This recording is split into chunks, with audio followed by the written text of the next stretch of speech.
Live from New Delhi, you're watching DD India Live, India's voice to the world. I'm Preeti Kaur. Coming up in the next 30 minutes. Prime Minister Modi to embark on a 5-nation visit to strengthen trade, investment, technology and strategic cooperation to visit UAE, Netherlands, Sweden, Norway and Italy from May 15th to 20th. UK Prime Minister Keir Starmer says he will not resign despite 80 lawmakers' call to quit.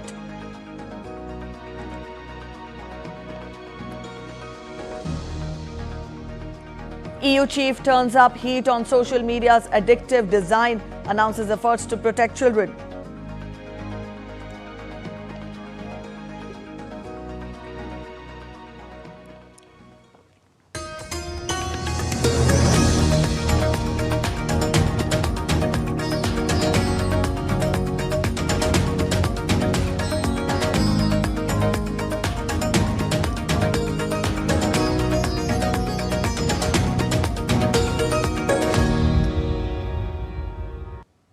India is set to host the upcoming BRICS summit later this year, underlining its growing leadership role within the grouping. In this regard, the annual meeting of BRICS foreign ministers will be held on May 14th and 15th in New Delhi, with External Affairs Minister Dr. S. Jaishankar chairing the deliberations. The meeting is expected to focus on key global and regional challenges, multilateral cooperation and preparation for the summit. India will host the BRICS foreign ministers meeting on 14th and 15th May 2026. The meeting will be chaired by External Affairs Minister Dr. S. Jaishankar. BRICS foreign ministers and heads of delegations from member and partner countries will participate in the meeting. They will also call on Honorable Prime Minister of India, Shri Narendra Modi. During the meeting, the foreign ministers of BRICS member countries will exchange views on global and regional issues of mutual interest. On the second day, BRICS member and partner countries will participate in a session themed BRICS at 20, Building for Resilience, Innovation, Cooperation and Sustainability. This will be followed by a session on the reforms of global governance and multilateral system. Prime Minister Narendra Modi will pay an official visit to the United Arab Emirates on May 15th. The visit will provide an opportunity to exchange views with UAE leadership on bilateral issues, in particular energy cooperation. 5 देश की यात्रा हो रही है। पहला पड़ाव प्रधानमंत्री का वो संयुक्त अरब अमीरात का होगा। जैसा कि आप जानते हैं, संयुक्त अरब अमीरात के साथ हमारे बहुआयामी रिश्ते हैं, लेकिन उसमें ऊर्जा सुरक्षा बहुत अहम एक उसका भाग्य है और इस दौरे के दौरान भी ऊर्जा सुरक्षा पर बातचीत होगी। जिस प्रकार का हमारी उनसे साझेदारी चल रही है, कैसे इसको और व्यापक किया जाए ताकि हम अपने जो ऊर्जा सुरक्षा हमारी है उसको हम मजबूत कर सके। साथ ही साथ जो व्यापार के मुद्दे पे और निवेश के मुद्दे पे भी किस प्रकार का सहयोग हो सकता है दोनों देशों के बीच में और कैसे इसको बढ़ाया जा सकता है। Our correspondent Shubhendu is joining us from the newsroom to get us more. Shubhendu, when we talk of Prime Minister's 5-nation tour, then he will be visiting UAE as part of the tour. The first leg of the visit will be UAE. Help us understand the importance of the visit and how, to what extent will it help in strengthening India's relationships with Europe and the Gulf region during Prime Minister's 5-nation visit. Hello, Preeti. When we see the 5-nation visit of Prime Minister, the upcoming visit in its entirety, it's a hugely significant visit which takes forward India's interest in diverse areas. The first stop is going to be UAE. Remember, the country in West Asia is significant for two main reasons. One, India's energy security, and second, India's diaspora. So 4.5 million Indian diaspora members have made UAE their home. So in that sense, both these reasons become very significant. Also, we know that West Asia is going through a period of turmoil in the context of Iran-US war. There is a fragile ceasefire that prevails at the moment. So in that context, a visit to UAE is an important message of solidarity by Prime Minister Modi. Thereafter, Prime Minister would be visiting a set of European countries as well. In Norway, he will be attending the Nordic Summit with focus on blue economy. Then there is There's also Sweden, Netherlands, and Italy. We know these are countries who have made significant inroads in clean energy. There will be great opportunities for partnership in the domain of investment as well, and the larger outreach to Europe as India consolidates its partners both in the energy and innovation ecosystem. All right, Shubhendu, also the BRICS foreign ministers meet will be held in Delhi on May 14th and 15th. Help us understand what is to be taken up in the agenda and how the groundwork will be done for the BRICS summit, which India will be hosting later in the year. There's a very significant visit that is a meeting that is coming up, Preeti, on the 14th and 15th of this month, BRICS foreign ministers meeting. Remember, India has the presidency of the BRICS grouping, of the expanded BRICS grouping this year. And it would be interesting also in the manner in which it sets the agenda for the priorities of the global south. There are complications, once again referring to the conflict in West Asia. There are countries who are now part of BRICS, for instance, Iran and the UAE, who in West Asia at the moment have taken a sort of adversarial stance in the conflict that is underway. How does that percolate down to the agenda of the BRICS? How does the solidarity of global south reinforced and taken forward? Questions of energy security, supply chain security for countries of the global south, all those priorities will dominate. So in that context, this visit of foreign ministers in New Delhi will be very important. Preeti? All right, Shubhendu, thank you for joining in with those details.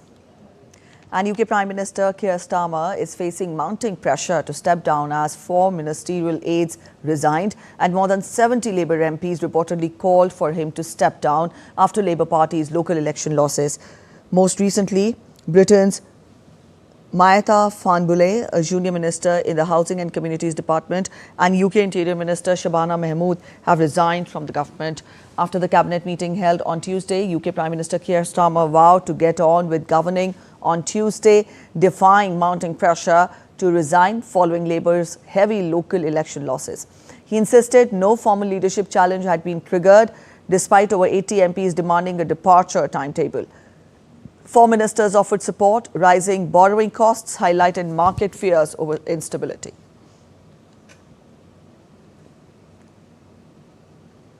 As US President Donald Trump is due to visit China this week, he said that he would discuss the topic of arms sales to Taiwan with Chinese President Xi Jinping in Beijing.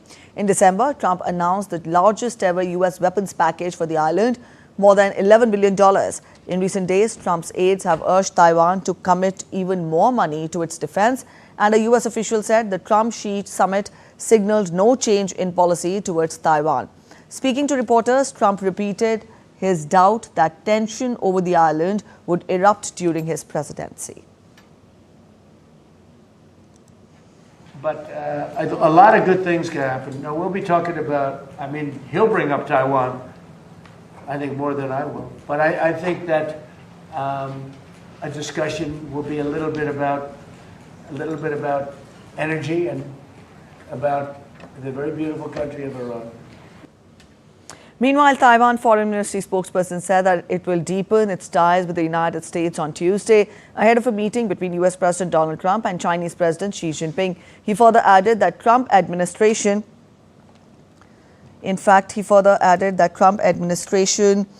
is expected. Taiwan Foreign Ministry spokesperson had said that it will deepen the ties with the United States on Tuesday ahead of a meeting with US President Donald Trump and Chinese President Xi Jinping.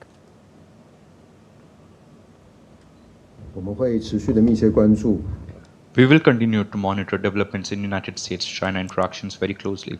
At the same time, we will maintain close and constructive communications with the US. In fact, as you can see, since the Trump administration took office, they have consistently reiterated its support for Taiwan. Moreover, they have taken concrete actions to implement the United States' long-standing and consistent policy, including the previously announced $11 billion arms sales to Taiwan.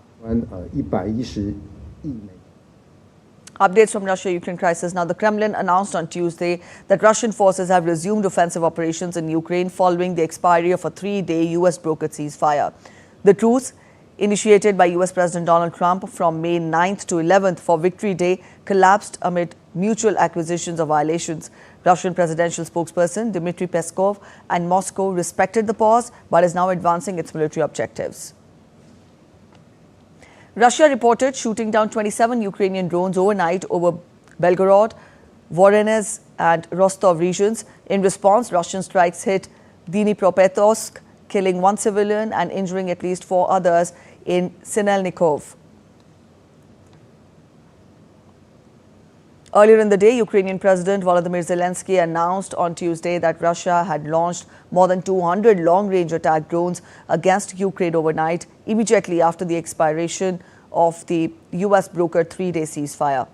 Zelensky stated on social media that Russia itself chose to end the partial silence. Both sides have reported continued clashes and drone activity as international diplomats urge restraint and extension of peace talks. European Commission President Ursula von der Leyen announced on Tuesday that the EU will intensify efforts to protect children from addictive social media designs that treat young users' attention as a commodity. Speaking at an AI and Children's Summit in Copenhagen, von der Leyen highlighted deliberate harms including endless scrolling, autoplay and push notifications on platforms like TikTok, Instagram and Facebook. She warned of multiplying risks, sleep deprivation, anxiety, depression, self-harm, cyberbullying, grooming and exploitation driven by business models prioritizing engagement. The Commission is probing TikTok, Meta and X while advancing the Digital Fairness Act to curb harmful designs and limit AI use. An expert panel will report by July on a potential under-16 access delay or ban, with legislative proposals possible this summer. We are taking action against TikTok and its addictive design, the endless scrolling, the autoplay, the push notifications, you name it. The same applies to Meta, because we believe Instagram and Facebook are failing to enforce their own minimum age of 13. We launched proceedings against X for Grok's use in creating and spreading material depicting child sexual abuse. The question is not whether young people should have access to social media. The question is whether social media should have access to young people. And that is why we have made children's rights a priority in our rules for the development and use of AI. While Russia's war in Ukraine has put pressure on markets in Europe for years now, and with the crisis in the Middle East keeping investors on their toes as well, no company has benefited more from the global tension as German defense contractor Rheinmetall. Lars Holter is with Deutsche Welle and joins me from Berlin. Lars, hi. Rheinmetall shares are down these days. Why is that?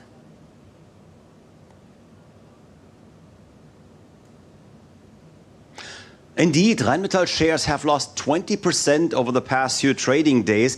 Quite a shock for investors who have gotten used to seeing these shares only go into one direction. Let's look at some numbers here. Before Russia's attack on Ukraine, the German defense contractor traded at around 230 euros per share. And by last September, the stock hit almost 2,000 euros per share, so it has gone up 8-fold in 2 years. However, that made some investors queasy apparently, and in recent weeks we've seen Rheinmetall on a downward trajectory that has now indeed taken it to the lowest level in more than a year. The latest drop now actually was due to the fact that Rheinmetall has put out some surprisingly disappointing quarterly numbers, with the company looking at revenue of 1.9 billion euros against expectations of 2.3 billion euros. And with shares being so expensive after this multi-year run-up, investors weren't able to stomach that. All right, Lars, why is revenue surprisingly low when the company is benefiting so much from these international crises?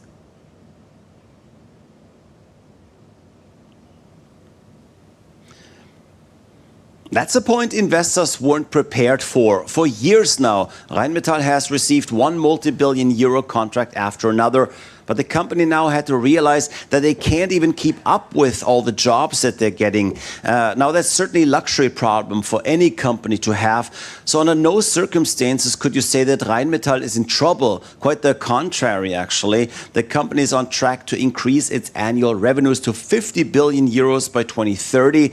And the company's CEO says he wants to make Rheinmetall one of the biggest defense contractors in the world. Their order books are full. They went from 45 billion euros by the end of 2025 to 73 billion just last week. There are orders for tanks, for drones and drone defense systems, for satellites, for ammunition, even for battleships after Rheinmetall's acquisition of a specialized shipyard. It's just that at the moment they're having a hard time turning these orders into actual revenue. Meanwhile, profit is up. As for all the work they do get done, apparently they can get good prices paid. Again, benefiting from global tensions and cracks in NATO that force governments to strengthen their military fast. Order, Klaus. Thank you for joining in. And now we take a look at other stories making it to the headlines from across the world. In Vietnam's Ho Chi Minh City, families and young people are gathering at a public park to fly kites and unwind from the fast pace of city life. The simple activity is helping residents connect, relax and enjoy shared public spaces. Thousands attended the annual Japan Parade in New York City, celebrating Japanese culture with dance, martial arts and food showcases. Popular anime franchise Jujutsu Kaisen was the major attraction, drawing huge cheers during live stage performances.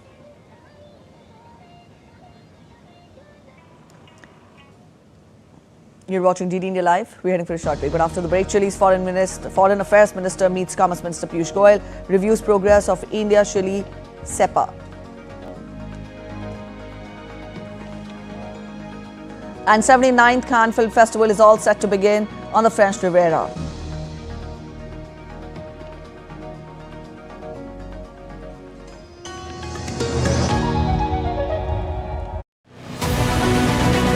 This week on Defense Dynamics, from Operation Sindhu highlighting India's expanding long-range strike capabilities to the evolving need for dedicated bombers, to Agni tests marking a decisive shift towards MIRV-powered nuclear deterrence, and Tara turning conventional bombs into cost-effective precision strike weapons. As warfare evolves, India's strategy is balancing reach, survivability and scalable firepower. Catch the full analysis this Wednesday at 8 PM IST only on DD India.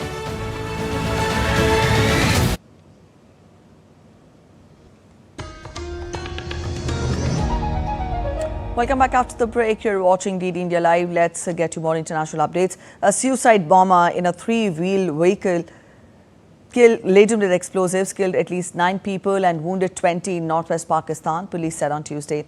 The latest attack in the region threatens to reignite fighting with neighboring Afghanistan. According to the reports, the suspected suicide attacker approached the 2 traffic police officers stationed at the checkpoint before blowing himself up. The blast at the crowded Naurang Bazaar caused panic on the streets. The blast comes days after another suicide attack saw a car bomb detonate at a checkpoint in Bannu before militants opened fire on police, killing at least 15 people. Pakistan's foreign ministry on Monday summoned the top Afghan diplomat in the country. The Afghan Taliban administration has rejected allegations that militants based in Afghanistan orchestrated the weekend attack in Bannu, Pakistan, which resulted in the death of 15 police officers. Taliban spokesperson Zabiullah Mujahid dismissed the claims as baseless in a post on X, advising Islamabad to focus on internal security rather than blaming Afghanistan for the incident.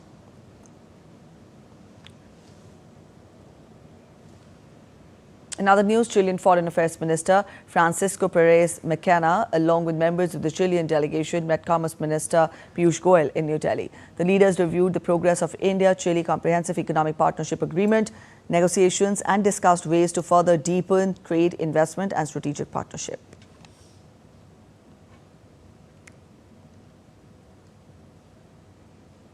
India's Minister for Commerce and Industry, Piyush Goyal, addressed the CII Annual Business Summit 2026 in New Delhi on Tuesday. The summit brought together government and industry leaders to discuss navigating global economic disruptions and accelerating India's growth towards the Viksit Bharat vision by 2047. Addressing the gathering, Minister Piyush Goyal said that despite global challenges, India continues to bounce back bigger and better. He added that the country today has the ability to defend and fortify itself against geopolitical, technological and economic challenges, while asserting that the world is increasingly looking towards India as a trusted growth partner. Any challenges, India bounces back and bounces back bigger and better. Come what may, the self-confidence that India has today is unmatched anywhere in the world. And we all collectively recognize that whether it's geopolitical challenges, whether it's economic challenges, whether it's technological challenges, India has the ability to defend, to fortify ourselves against any challenges that are thrown on us. And all of these, collectively, is the India of today, ready to take on the future. The 79th edition of the Cannes Film Festival starts from May 12th till May 23rd. It will be a 12-day-long festival that promises to blend the world's most artistic cinema with high-end fashion once again. DD India's Munmun Bhattacharya gets us this report from Cannes.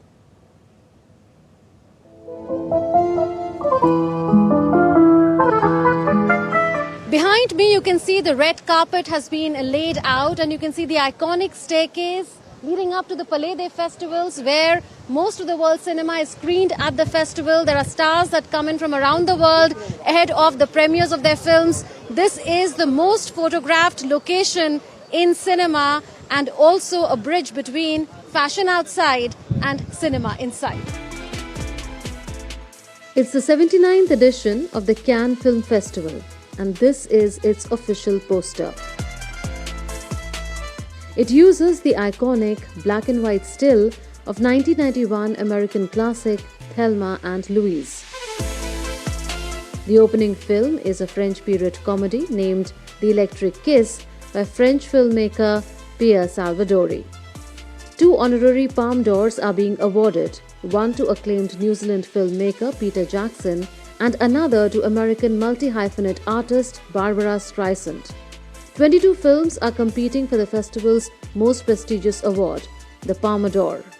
Some of them are Amarga Navidad, Fjord, Hope, The Unknown, Fatherland, Minotaur, The Man I Love, Paper Tiger and Parallel Tales. This time it is an auteur-driven competition with relatively less presence of major Hollywood studios-backed premieres.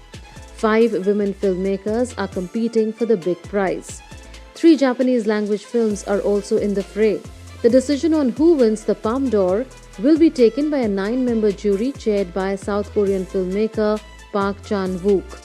Prominent figures expected on the red carpet are Adam Driver, Scarlett Johansson and Miles Teller, that together make the star cast of Paper Tiger, besides directors Pedro Almodovar, Asghar Farhadi, Hirokazu Koreeda, Ryusuke Hamaguchi, whose films are competing for Palme d'Or. Oh yes, of course, I'm coming every year because I'm living at about 30 minutes from here. So I try to come and I see a lot of people, everybody seems to be happy and I'm feeling a lot of energy, good energy, so I'm coming every year. I grew up watching fashion TV and watching the Cannes Film Festival on TV, so it's actually a dream come true being able to be here while the festival is happening. American actor John Travolta is making his directorial debut with Propeller One-Way Night Coach. He is expected on the red carpet too for the premiere of his film. I'm standing on La Croisette on the edge of the red carpet. The festival comes to a close on 23rd May, and that is when closing film Ulysses will be screened. That is also the day when winners will be announced, and that will mark the end of yet another chapter of one of world cinema's most prestigious, popular and dynamic film festivals. With cameraman Sanjay Jaina, this is Munmun Bhattacharya from Cannes for DD India. India's preparations for the Special Olympics World Summer Games 2027 have begun with the opening of a national coaching camp in Noida, Uttar Pradesh. Athletes from 15 states are taking part in the camp, featuring sports like bote and powerlifting. A report by DD India's Narayan Singh. The opening ceremony of the National Coaching Camp for the Special Olympic World Summer Games 2027 was held in Noida, Uttar Pradesh on Tuesday. The event marked the beginning of India's preparation for the prestigious global event. The ceremony was attended by President of Special Olympic Bharat, Dr. Mallika Nadda, and President of Special Olympic Uttar Pradesh, Mukesh Shukla, along with athletes, coaches and officials from across the country. Speaking on the occasion, Dr. Mallika Nadda thanked Government of India for giving cash awards for special athletes.